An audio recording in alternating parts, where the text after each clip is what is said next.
Boa noite, Guilherme.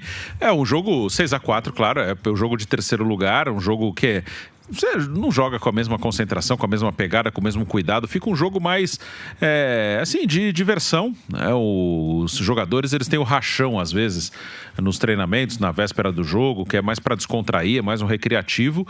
E o jogo foi como se fosse um rachão ali, só que não entre os atletas do mesmo elenco, do mesmo grupo, né? Dois times, Copa do Mundo, França e Inglaterra, que serviu para o entretenimento. Também tem esse lado da Copa do Mundo. A Copa do Mundo, ela tem vários aspectos. Tem o aspecto de competição, quem vai lá para ganhar a Copa, os jogos decisivos, principalmente a partir das quartas de final ali, onde sobram os candidatos para valer. E tem o aspecto assim de participação de vários países, no caso agora com 48 seleções, de países pequenos, países que não vão à Copa para ganhar. A seleção de Curaçao é o maior exemplo disso, né? A seleção que é de um país pequenininho. Então tem essas seleções diferentes que acabam surpreendendo. Cabo Verde foi uma grande surpresa, a República Democrática do Congo deu muito trabalho para a Inglaterra. Então tem esse lado, né, das seleções pequenas que estão ali aproveitando uma oportunidade de participarem de um evento como esse, e algumas vezes trazem surpresas, né? Cabo Verde foi a grande surpresa dessa Copa, a grande sensação entre essas seleções menores. E no caso do terceiro lugar tem muito do jogo mais solto, né? De entretenimento, de você sentar no sofá e acompanhar um jogo mais leve, mais solto, sem nenhuma tensão. É claro que quando a Inglaterra faz 4-0 no primeiro tempo, liga um alerta na França, né? Por mais que o jogo seja já nesse sentido, né? Um jogo mais solto, mais divertido, mais leve, ninguém quer tomar goleada. Até no rachão do treinamento, ninguém quer tomar goleada.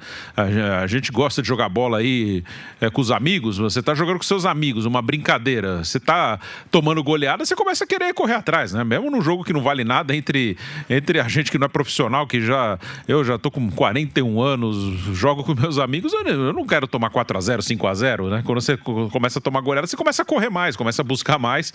Imagina no profissional, né? Num jogo que é exposto para todo mundo aí. A França, então, no segundo tempo correu atrás, depois de levar 4 no primeiro tempo, e por muito pouco não empatou o jogo. Acabou num 6-4, um jogo divertido, chegou a ficar 4-3, né? De 4-0 para 4-3, aí 5-3, 5-4, 6-4, mas foi um jogo legal. A França jogou mais bola que a Inglaterra na Copa, né? Pegar a Copa do Mundo no todo, a França foi melhor que a Inglaterra. Oficialmente, a Inglaterra é a terceira colocada, venceu esse jogo do terceiro lugar, mas a França foi uma seleção que poderia ser campeã. Claro que a Inglaterra chegar onde chegou, ela poderia ter vencido, mas a França, em termos de bola jogada, é uma seleção que mostrou mais que a Inglaterra nesse Mundial, mas a Inglaterra fica no terceiro lugar num jogo divertido, um jogo legal. Para quem acompanhou nessa noite de sábado, se divertiu com o jogo, que também faz parte do futebol, faz parte da Copa do Mundo, um jogo mais leve, mais solto, mais divertido. Amanhã é um jogo tenso, um jogo que vai estar todo mundo no seu máximo de concentração, de tensão, de expectativa. Amanhã é uma final, amanhã vale taça,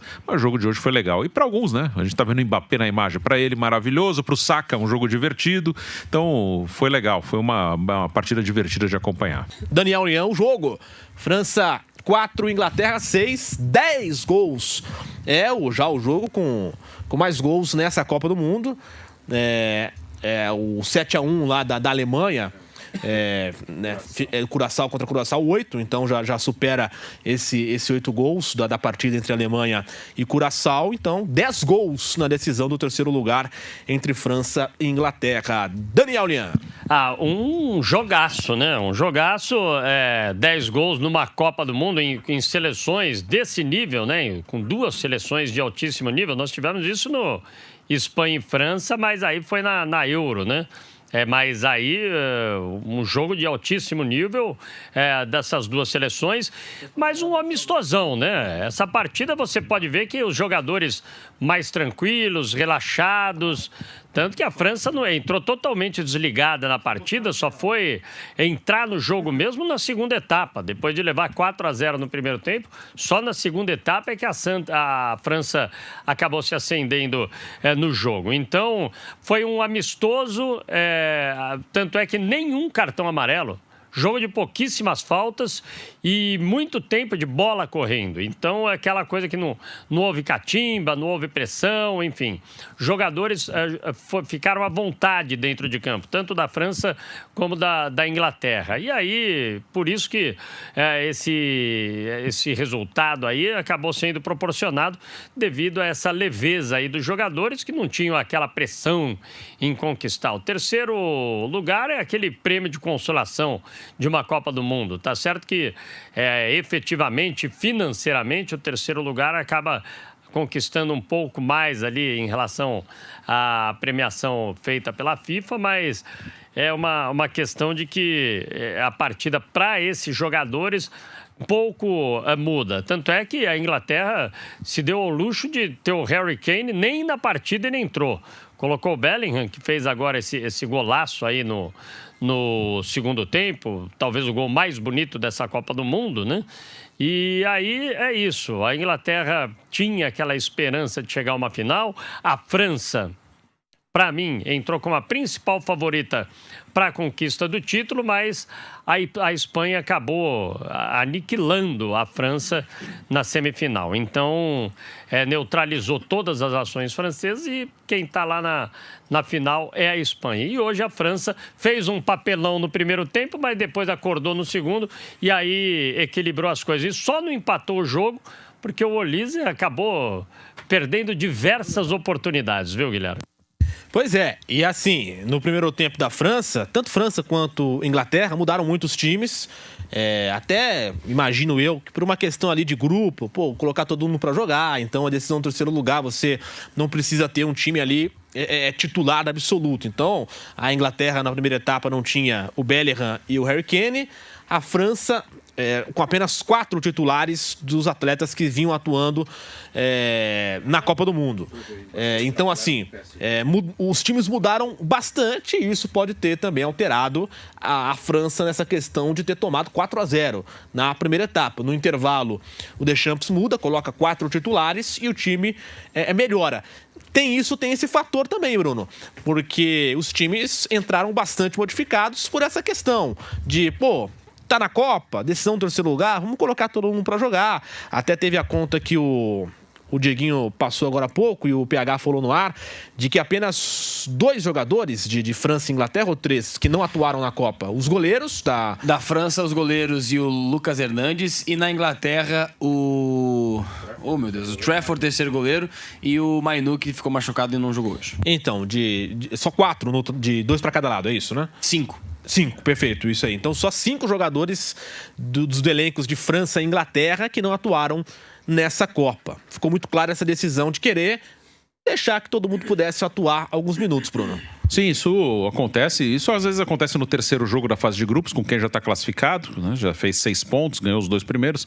Aí você modifica, às vezes, seu time no terceiro jogo. A França mesmo, na Copa passada, jogou contra a Tunísia o terceiro jogo com o time reserva e perdeu para a Tunísia, né? Perdeu para a Tunísia por 1-0. E na disputa do terceiro lugar, muitas vezes acontece, né? Somando, né? 26 com 26 dá 52, né? Então, de 52 jogadores de Inglaterra e França somados, só 5 não entraram em campo, sendo 3 goleiros, né? Que hoje a Inglaterra usou o goleiro reserva. O Henderson foi o goleiro hoje, né? Foi o titular na Copa, era o Pickford. Hoje jogou o Henderson. A França optou por manter o Manhã, né? Manter o seu goleiro titular. Então, os 2 goleiros reservas da França não jogaram e o terceiro goleiro da Inglaterra. Fora isso, um jogador de linha de cada lado e jogadores com problemas físicos, né? O Mainu com uma lesão, o Lucas Hernandes provavelmente também com algum problema, porque é um jogador que já teve 2 lesões de cruzado, já está mais velho, teve muitas contusões, né? Então, talvez o Lucas Hernandes nem tivesse totais condições físicas aí para participar da Copa do Mundo, não entrou em nenhum momento. Ele que foi titular lá no título de 2018 na Rússia, na lateral esquerda, irmão do Theo Hernandes, que hoje começou como titular e saiu no intervalo, substituído pelo Digne, que foi o titular na maior parte da Copa do Mundo ali na lateral esquerda.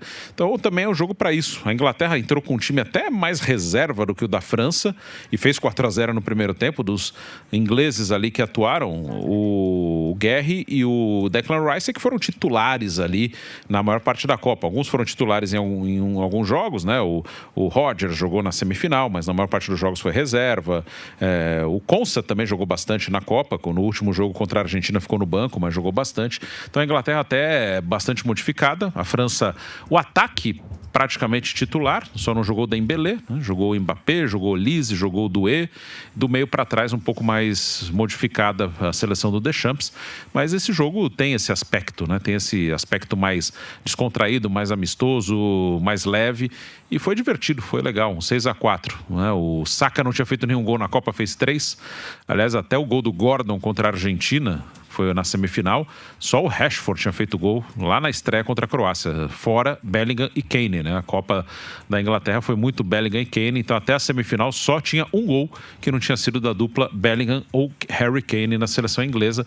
Hoje teve gol 3 do Saka, teve gol do Declan Rice, teve gol do Konsa, então também é um jogo mais divertido, e o Mbappé aproveitando o jogo também para alcançar marcas, já tem muitas marcas históricas, e o Mbappé ampliou os seus números em Copas do Mundo. Vamos entrar nesse assunto agora, Bruno, Lian, PH também, fica à vontade para participar.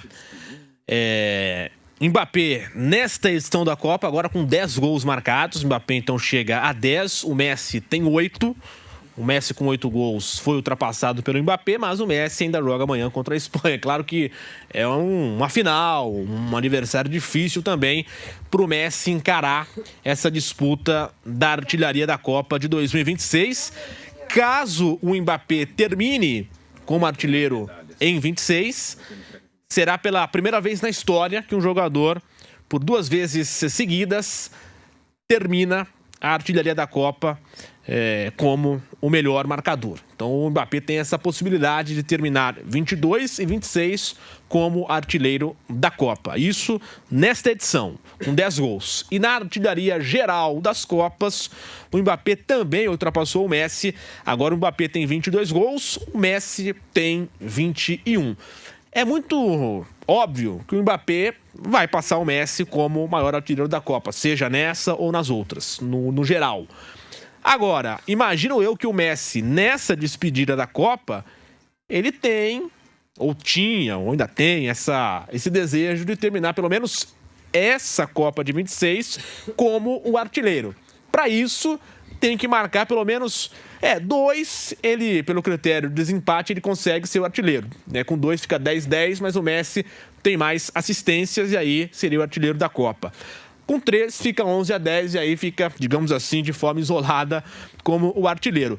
Como é que você imagina essa disputa e também o número de Mbappé, Daniel Lian?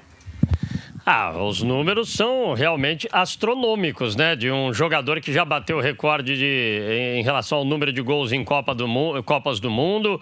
E o Mbappé ainda tem, no mínimo, mais 1, 2 Copas aí pela frente, mas assim, contando baixo, né? Se você observar que o Messi, com 39 anos, joga uma Copa do Mundo, o Mbappé poderia chegar nesse alto nível mais 3 Copas do Mundo, Mbappé. Com 39 anos, ele estaria com mais 3 Copas do Mundo. Então, o jogador que se mantiver esse nível, é jogador que tem bola, sim, porque ele é um cara atlético. O Messi não é tão atlético como o Mbappé. Então, ele fatalmente, seguindo aí nas Copas do Mundo, ele vai conquistar esse título de maior jogador aí em relação a goleador, né, em Copas. O Messi é um jogador extraordinário. Eu acho muito difícil até que consiga fazer aí chegar no Mbappé nessa numeração, pelo menos até nessa Copa, porque é uma final, né? Final, o jogo vai ser pegado. Tá certo que a gente não pode desdenhar nunca e nem imaginar o que Messi pode fazer em campo, né? Porque é um jogador que desequilibra, enfim, ele pode até realmente chegar no Mbappé, mas não vai ser uma tarefa fácil, porque 2 gols numa final de Copa do Mundo é realmente difícil, mas para ser extraordinário como é Lionel Messi, não é impossível. É difícil, mas não é impossível. Acaba a carreira do Messi esse ano em Copas do Mundo, né? Acho que ele não vai dar uma de Cristiano Ronaldo, querer jogar uma Copa com 43 anos, apesar de que a seleção da Argentina vai sofrer demais sem o Messi, né? Que é o jogador que é realmente o diferencial e é o que eleva o patamar do time argentino, apesar de ser bom coletivamente, é um time que joga muito em função do Messi. Então, eu acho que ele abandonando vai ser uma perda imensa para a seleção argentina, perda para o futebol mundial, né? Eu acho, até porque é o segundo maior jogador da história do futebol, só atrás do Pelé. Então, vai deixar aí uma lacuna bastante consistente o Messi aí com a sua saída. Agora temos aí a cerimônia de entrega de medalhas, né, do terceiro colocado, os ingleses recebendo a medalha, também até a própria arbitragem, e saiu ovacionado ali o Didier Deschamps, o treinador francês, que depois de 14 anos vai deixar o comando da equipe, foi campeão como jogador, campeão como treinador, 14 anos à frente de uma equipe tão forte como a da França, né? Chegando em diversas finais, boas colocações em Copa do Mundo, e agora abre espaço para o Zinedine Zidane. Bruno Prado, o Mbappé, com esses números espetaculares, sempre agora surgirá a discussão se já é o maior jogador da história francesa, superando, por exemplo, Zidane, enfim. Essa discussão podemos fazer mais à frente. O fato é que o Mbappé vai se tornando, com os números, assim, realmente um jogador histórico, não só para a seleção da França, mas também para o futebol mundial, Bruno Prado. Os números do Mbappé em Copas do Mundo são impressionantes, né? Ele é um jogador que já está na história das Copas do Mundo, é um jogador que é o artilheiro histórico nesse momento. Pela primeira vez ele assume de maneira isolada a artilharia histórica da Copa, né? O Messi assume no primeiro jogo com 3 gols contra a Argélia. A partir daí, sempre o Messi à frente, em alguns momentos o Mbappé empatou, e hoje o Mbappé assume pela primeira vez, isolado, pelo menos até amanhã, a artilharia histórica das Copas do Mundo. E a artilharia dessa Copa tem tudo para ser bi-artilheiro, né? Artilheiro no Catar, artilheiro por enquanto nessa Copa do Mundo dos Estados Unidos, Canadá e México. Então é um jogador que está na história como um dos grandes da história das Copas, sim. É um jogador que tem uma ótima carreira em clubes, no Mônaco, no Paris Saint-Germain, no Real Madrid, mas os maiores feitos do Mbappé são com a camisa da seleção francesa em Copa do Mundo. Então, um jogador brilhante, Kylian Mbappé, um jogador histórico das Copas. Pois é, realmente, 22 gols no geral contra 21 do Messi. E nesta edição da Copa, 10 gols de Mbappé contra 8 de Lionel Messi. E vale o detalhe também, o Lian antecipou esse assunto, nós vamos discutir também a despedida do Deschamps. Ele poderia ter chegado na final pela terceira vez seguida, 18, 22 e 26, não conseguiu, ficou agora com o 4º lugar. Um técnico histórico, o Lian também falou, campeão como jogador, campeão como treinador. E Bruno, qual na sua avaliação, ou qual na sua percepção, como é que você imagina o futuro do Deschamps? Você acha que ele vai treinar algum clube, vai ter essa... não digo possibilidade, mas será que é um desejo dele continuar a carreira agora como treinador? Ele já treinou no passado, há muito tempo, não foram times de ponta, digamos assim. Mas como é que você imagina, Bruno Prado, essa sequência do Deschamps e também a carreira dele nesse período de seleção francesa, Bruno Prado? Eu não tenho dúvida mesmo se o Deschamps vai seguir, né? Porque ele ficou 14 anos na seleção, é muito tempo, num ambiente que é muito diferente, né? O trabalho na seleção, ele não tem o dia a dia do clube, né? É um trabalho mais tranquilo, é um trabalho que você trabalha ali nas datas FIFA, um momento de grande pressão na Copa do Mundo. No caso dos times europeus, a Eurocopa também é uma competição de pressão, né? Uma competição importante, mas é uma outra rotina, tanto que normalmente os técnicos mais veteranos, eles depois, na reta final da carreira, eles vão para as seleções. Caso do próprio Ancelotti, que agora dirige o Brasil, dizem que o Guardiola pode assumir uma seleção em algum momento, o Klopp agora deve assumir a Alemanha, o Jorge Jesus mesmo, né? Um treinador com mais de 70 anos e agora vai dirigir a seleção de Portugal. Então, as seleções normalmente são para treinadores mais veteranos. O Deschamps teve trabalhos em clube, alguns trabalhos de destaque do Deschamps. Acho que teve 3 momentos assim em clubes que merecem destaque do Deschamps como treinador. Mônaco, Champions League 2004, chega à final da Champions contra o Porto, aquela final que o Porto vence o Mônaco 3-0, com o gol do Carlos Alberto, um gol do Deco, Porto dirigido pelo José Mourinho. O Deschamps era o técnico do Mônaco, vice-campeão.